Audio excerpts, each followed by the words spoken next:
Ni usiku wa mazoezi ya siku ya pili kuelekea mchezo wenyewe, kwa maana mazoezi ya mwisho kabisa kwa timu ya taifa ya Tanzania, Taifa Stars, ikijiandaa katika maandalizi ya mwisho kuelekea mchezo wa kimataifa wa kirafiki wa kalenda ya FIFA dhidi ya timu ya taifa ya Iran, timu ambayo iko katika ubora mkubwa na mara kadhaa imekuwa ikishiriki fainali za kombe la dunia. Tuko katika dimba hili la mazoezi, wenyewe wanaita training field hapa Waso, uwanja ambao unatumiwa na klabu ya Al Waso FC ambao iko ligi kuu ya Dubai, na timu ya taifa inaendelea kujinoa hapa.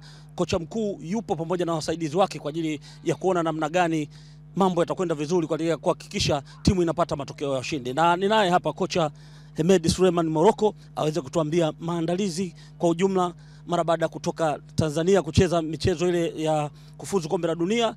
Mara hii mnakwenda kukutana timu ambayo ina testi ya kombe la dunia na aina tofauti ya mpira. Wala tunamshukuru Mwenyezi Mungu, nafikiri tupo katika uwanja wa mazoezi kama ambavyo umesema, siku yetu ya mwisho ya mazoezi kabla ya kuwavaa Iran kesho. Kimsingi tuko vizuri, wachezaji wote wako katika afya njema, kama ambavyo umeona tujana na injury katika kikosi chetu tulichokuwa nacho hapa.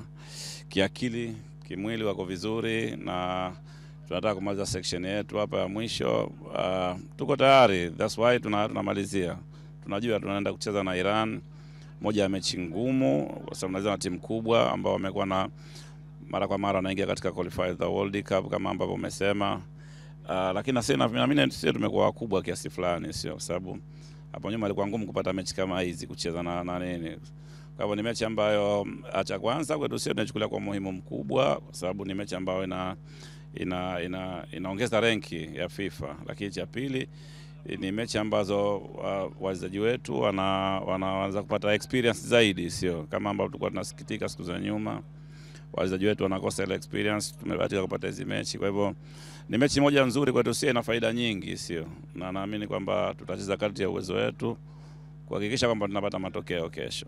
Kwa tunashukuru kwa leo kuweza kupata fursa ya kutembelea balozi wetu Tanzania, na tumemsikia matakwa yake kwetu sisi kama wa Tanzania na wachezaji kwa ujumla kwamba tumekuja hapa tusiwe wanyonge, ni nyumbani, na kwa tumefika tumepokelewa mapokezi mazuri ambayo tuliweza kuwategemea mapokezi hayo.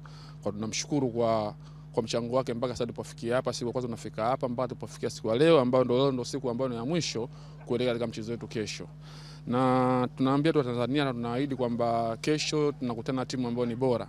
Timu ambayo ni bora na wenzetu washafuzu kuelekea World Cup, lakini tutakatuona ubora wao kesho ukiwapo uwanjani katika 90. Sisi kama Tanzania tunaweza kupigania taifa letu, kupigania timu yetu, na sisi wachezaji kama kwa ujumla tumejiandaa vizuri mpaka sasa hivi, na nadhani kesho Mheshimiwa Balozi tutaweza kumfurahisha basi katika uwanja wa mechi. Na kutoka hapa Dubai, Falme za Kiarabu, kwa niaba mwenzangu Shishira Mzava, mimi ni Crispin Malangu Hauli wa Azam Sports.